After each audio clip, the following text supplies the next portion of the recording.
Thomas was at the quayside of a small village. Fish were being loaded into his cars. The work took a long time. The fishermen were using old equipment, and Thomas was worried. I'm going to be late for Henry at the docks. He won't like this. Please hurry up. Thomas was rudely interrupted.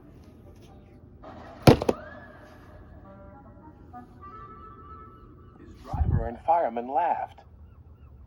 Phew, sniffed Thomas. What a bum. He was glad when they were speeding along the beautiful coastal run. Then they saw a man waving a red flag. What's the matter now?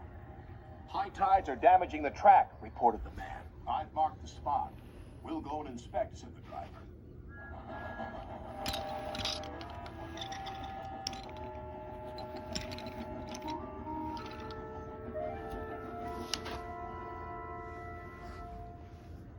It would be dangerous for heavy engines like Henry, agreed the driver. But for Thomas, it's safe enough. The guard left a red oil lamp by the damaged track to warn engines.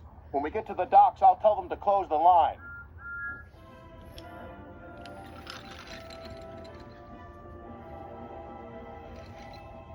Henry was waiting for Thomas's cars.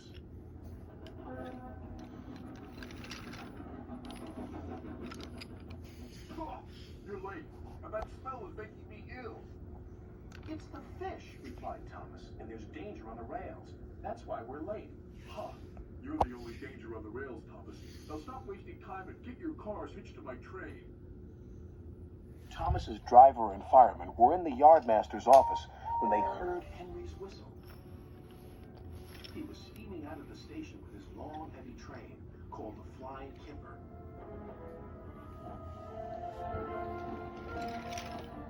What route is Henry taking tonight? Asked the driver. The coastal run, it's the quickest. But I told you, gasped the driver. That's dangerous for a big engine like Henry. The yardmaster quickly phoned the signalman. Henry roared past the signal box. I'll soon make up for lost time. The signalman couldn't hear the warning. By the time he did, Henry was far away in a cloud of steam. But when Henry reached the coastal track, his hopes for a fast run were dashed. Fog floated everywhere. I can't see, Cried Henry, nor could his driver.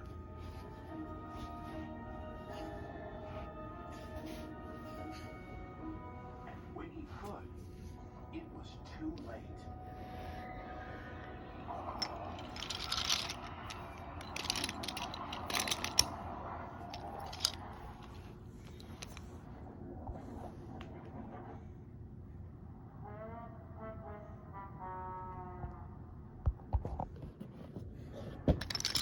As soon as the tide was high enough, Henry was drained out of the water. Engines don't swim, Henry. You were meant to deliver fish, not swim with them. You should know that by now. Yes, sir. I'm sorry, sir. When Henry arrived at the docks, Cranky the crane looked down at him. My, Henry. I expect you'll have some fishy tales to tell. Have a long hose down first. But there was worse to come. Look, they've caught all this fish and a green whale, too. It's not a whale, it's a monster. Henry was most upset. Thomas now felt sorry for Henry. Come on, your driver says it's time for a nice washdown. Then you feel much better.